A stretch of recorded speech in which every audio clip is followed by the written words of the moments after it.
Hi guys. I wanted to start adding some different trees and bushes onto the area I'm working at just over there on the top with the bracken. However, I thought I would start using Seamoss because Seamoss is used for trees, and especially this type of tree, I think Seamoss will work quite well. However, like I said in the video the other week, I've got a box of Seamoss, and actually it sort of looks a bit like this, which is not great. If I pick another piece out, I mean, right, they don't all look that bad. That's particularly bad. But on the whole, they're very flat. A lot of them are dried quite bent.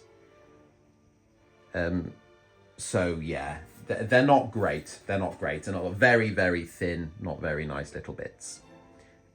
So I think I'm going to have to build my trees from a few different parts of Seamoss. The scale's not too bad because, oh, actually, there's a good piece. That's got a lot. See, this, hang on, I'm going out the box. This piece, for example, already looks quite like a tree. That's why people like it. And if you see it, can you zoom up a little bit, camera? There we go. Compared to the size of the other trees, it's not that bad because these other trees aren't as large as the larch are behind them, if indeed that's what it is, and nobody has corrected me since the video. So I'm going to say they're large forever. I can start filling in some spaces, and even if I use one that's half the size just for these sort of low-lying trees, I think that'll look okay. But I need to make them. So come with me. We'll pop over there. We'll make some trees. We'll come back and we'll plant them. That's what we're doing. Okay, so making Seamoss trees, or at least improving Seamoss trees. I haven't done this for quite a while, actually, because on Corish, I basically just use them as it came out of the pack because it was a better bit. But as you can see, I've literally just grabbed... See, that's not too bad, actually. I've just grabbed a handful of them, and oh God, see, they're so spindly. They're so spindly.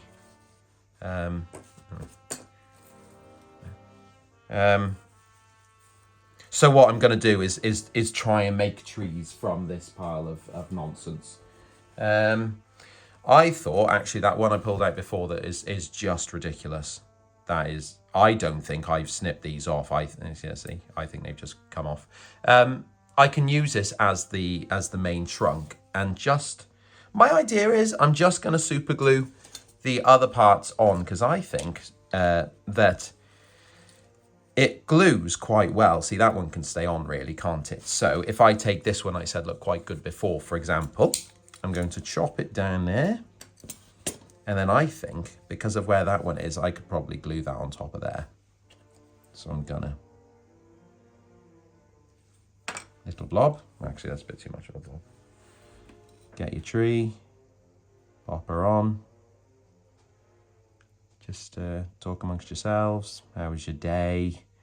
Yes, mine was fine, thank you. Good. Pleasantries out the way. Enough for pleasant trees out the way. I don't like puns, but unfortunately I've been gifted with the power to make them. So there we go. Then what I'm going to do is literally the same over and over again. I'm going to find bits of tree that I think look okay. That one, to be fair, could I put that somewhere? I could probably put it like there. So actually it's probably not a bad thing to glue it where originally it would have had a branch. Let's do that. Oh God, that even looks like it'll... I mean, it's not from there because I've just broken it off something else, but, it almost looks like it could be. Although this already looks like it's going to be a slightly larger tree than I first planned. And I will say, once again, that when I'm doing this, I do actually have photos of trees to the side that I'm copying. So there are trees that I'm trying to replicate. And this one is actually a very, very fat tree. Though these pieces are rubbish. Rubbish. You can grow Seamoss, so maybe in the future I will just grow it and the video can show how I grow Seamoss. See now that one, if that went... Actually, that's a really good idea. Do you grow Seamoss? Put it in the comments if you do, because that's interesting. Well, I find it interesting anyway. That's a lie. I'd find it interesting if it was me. That's how it works, unfortunately. Right. There we go. You can see you can see how this works. I'm going to build up the rest of the tree and we'll go from there. So I've now got a mixture of trees. Some of them are slightly larger, like these, and I have made most of these out of smaller parts, which hopefully you can't quite tell. You know, if you look closely like there, for example, you can see that I've drilled holes and stuck little bits in, but I think they're quite convincing. And they are sort of fillers for the layout anyway. But not only that, I've done lots of smaller ones, which, you know, compared to my, if you know the length of my finger, it's about that long next to it. Or indeed a crab, it's pretty much the width of a crab, which isn't very long or wide. And they're going to be, again, I'm trying to build it up in stages. So obviously you've got the larch, and then you're going to have these smaller ones in front, and then the bushes, and then eventually I'll just have, you know, I'll use my polyfiber and things like that. These ones, when I look on pictures, the smaller shrubs are actually a very light bark. So I'm going to leave them as they are. However, the larger ones, I am going to paint down into something a little bit darker. And I've decided to use burnt umber. I know people keep commenting about using earth brown, and I did on the last video. Yes, I used earth brown again, but earth brown is a really good color. All right, give it a go. It works for everything. It works for weathering, like scenics. It works for browns. It works for killing things off softly. But in this case, I actually need something a bit more brown. So what I'm hoping is if I hold it, I can just sort of, oh, the airbrush. There you go. So the airbrush needs a clean because it's, oh, I might need to clean the airbrush first, actually. Come on.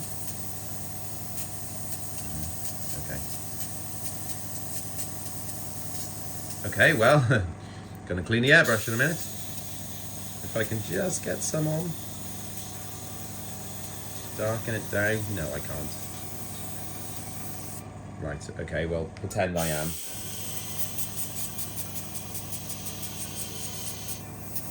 That works a bit better.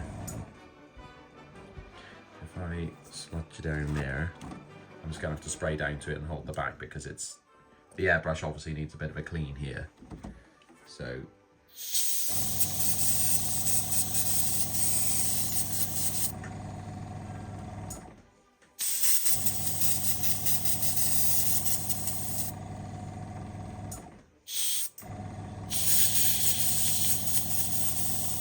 also, if you saw how I used the airbrush to put that on its side, then that was definitely an accident, but it was what I wanted to have. That was really good.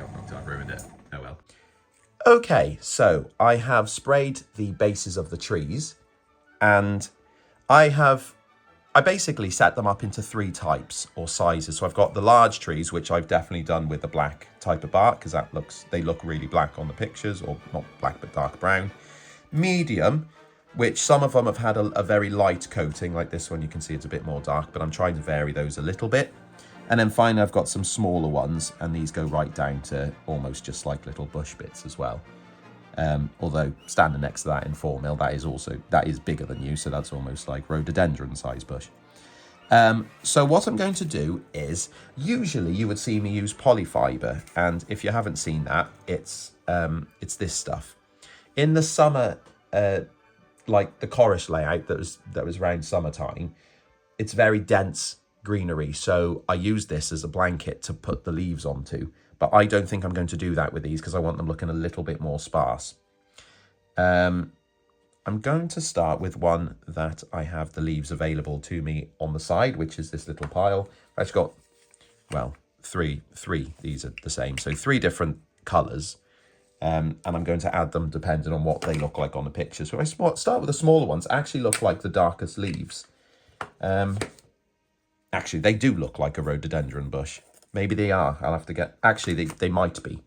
Anyway, I'm arguing with myself now, so let's just assume they are. So what I'll do is I will get my little bush and coat it with hairspray. Nice smell. Now I'm going to just drop the leaves on. Actually, the smaller ones look like they should have. And you you saw me move to the side quite quickly as I learned that if I drop the leaves on top of where I've just sprayed, I'm going to lose those, whereas these I can use again. So don't do it on that pile. Yeah, these, see, what that's done is made it very, very too thin, which will look grand for the others, but actually these bushes are actually very quite dense still in green, and you'll see that on the picture because I'm trying to put pictures up. So I'm going to put some of this on, which is the polyfiber, and again, you don't need to glue this on because it sticks onto it.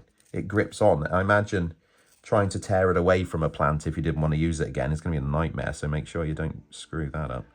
There we go, let's try again. So I spray over here. There, you can actually see where it is now because the drops of the glue of the hairspray. Yeah. That's a bit better. That's all it needs, really.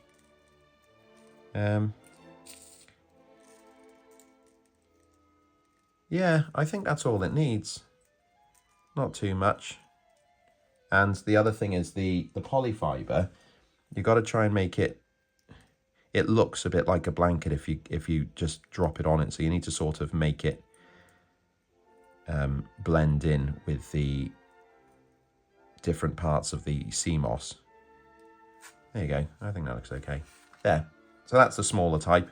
I'll repeat this again with the different ones, and I will come back and I will report to you how it's looking. Right, so this is the first batch of smaller trees and bushes.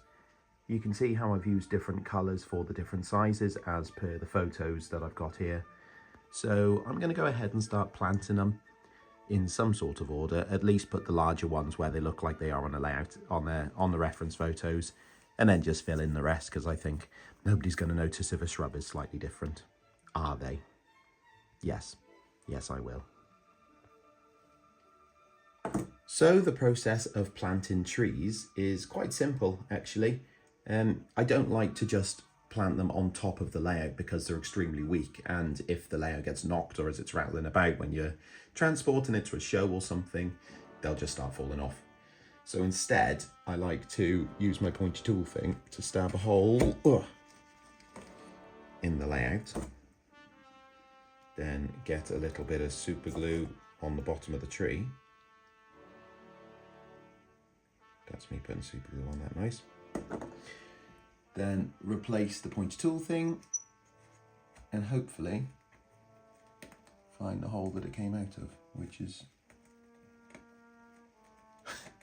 well, you saw me make a hole, didn't you? So there is one.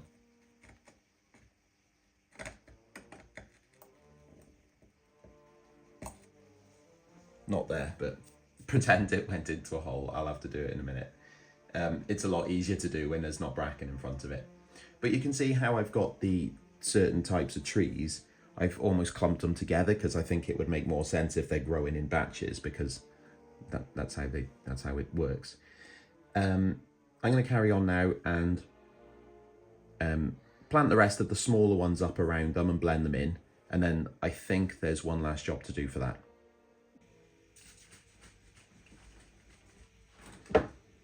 Right, you should be able to see now that because I finished planting all the different separate little trees and things, I decided that I was going to fill the rest of the space up just with general shrubbery that I used on Chorus for the hedges and things, which is basically polyfiber. And then I'm going to just give it a little squirt of hairspray and then just sprinkle on some very fine flock. Now, obviously this is green, but I will be spraying it probably with earth brown. I'd assume. What else are you gonna use? And also the rest of the trees and things that have gone on today do all need to be toned as well. You know, these, hang on, let me see, there we go. Things like this, they're very, very strong in colour, which I don't want. So I'll just work around the rest of the layout doing this now, and then I'll report back with the airbrush in my hand. Well, I've got the airbrush out and I was going to go straight in with the old Razzle Dazzle, otherwise known as Earth Brown, but I decided to tone down the green first and then use Earth Brown over the top as a fade-in coat, because this green is very green. So I've got another green, and this green, if it's coming out, is called Deep Bronze Green. If you're a fan of the TR, you'll know that Deep Bronze Green is the colour that they use for the TR livery. And I bought this green in the past when I was going to paint TR engines, and it doesn't look anything like it, so I've just had it sitting in the cupboard. It's not too bad for blending in with the other plants around that have already had their colours. Actually, it's quite a nice, it's darker, but it's also quite faded. Something like that. Yeah, bit of Earth Brown over the top, I reckon. Well, I think that will do it for this week. You can see that actually the parts that I just put down, I've added a little bit of leaf scatter on top and some dead leaves and things like that, just to blend it in, and then the whole thing has been sprayed again with Earth Brown, which I think is really starting to give it quite a cold feel, which is obviously what I want because it's a cold day in autumn. So I think this isn't going to be the end. I think there's more to add here, because I feel like it's still not quite enough. Something's missing, and I don't know what that is yet, so I'm going to have a little think about that and see what else I can add. But I'm not going to do that tonight. No, I'm going to play with Rupert, because that'll be nice, because I've noticed that my skin is intact at the moment. So I'll see if he can sort that out for me. Cheers.